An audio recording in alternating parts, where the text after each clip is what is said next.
খোলা চিঠি। জন্মদিন মানেই অনেক শুভেচ্ছা আর অনেক বার্তা। আবার একটা জন্মদিন, আবার একটা চিঠি পাঠানোর ইচ্ছা।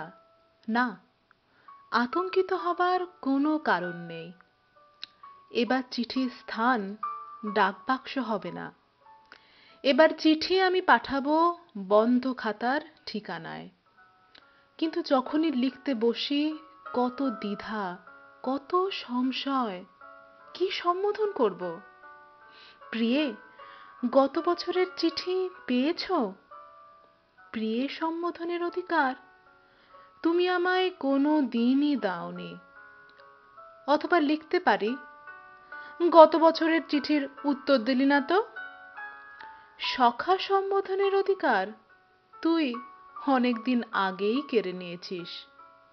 কিংবা লিখতে পারি, শ্রীচরণেষু, আপনার উত্তরের আশায় 1 বছর ধরে ডাকবাক্সে চেয়ে আছি।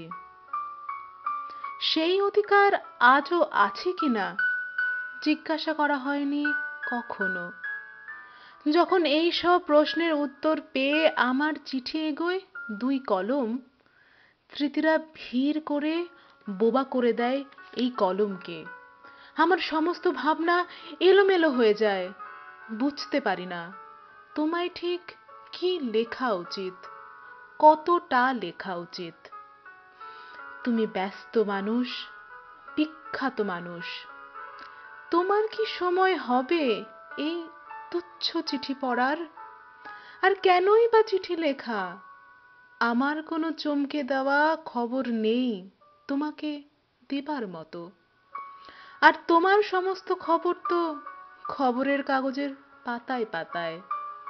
যখন জানি সুখে আছো, তখন কেন লৌকিকতার খাতিরে লেখা ভালো আছো তো? আমার মতো অভাগী কেউ নেই। যখন তুমি কাছে ছিলে, তখন মায়ার বাঁধন ছেঁড়ার জন্য বল প্রয়োগ করলাম। আর এখন তোমার গলার স্বর শোনার জন্য তোমার পাঠানো পুরানো ভয়েস মেলগুলো বারবার শুনি। কিন্তু তোমার নাম্বারে ফোন করতে পারি না। তখন যে আমি আমার আত্মসম্মান আর জেদকে আঁকড়ে ধরে হৃদয় থেকে রক্ত ঝরায়। আমি তোমার যোগ্য কোনো দিনই ছিলাম না, আর কোনোদিন হতেও পারবো না। তবে আজও কেন তোমার নাম লিখি হৃদয়ের সোনালি বালুতটে জানি না। স্রোতে মুছে যাওয়ায় যখন ওর নিয়তি, তখন মনে হয় সেই স্রোত আমার চোখের জল নয় কেন। জানি এই চিঠি তোমার কাছে কেবলই পাগলের প্রলাপ। প্রতিবারের মতো এইরকম একটা চিঠি পেলে তুমি আবার মূর্ছা যাবে। না, চিঠি পাঠিয়ে তোমায় বিব্রত করব না। আমায় ঘৃণা আর অপরাধীর মুকুট পরিয়ে ধন্য করো।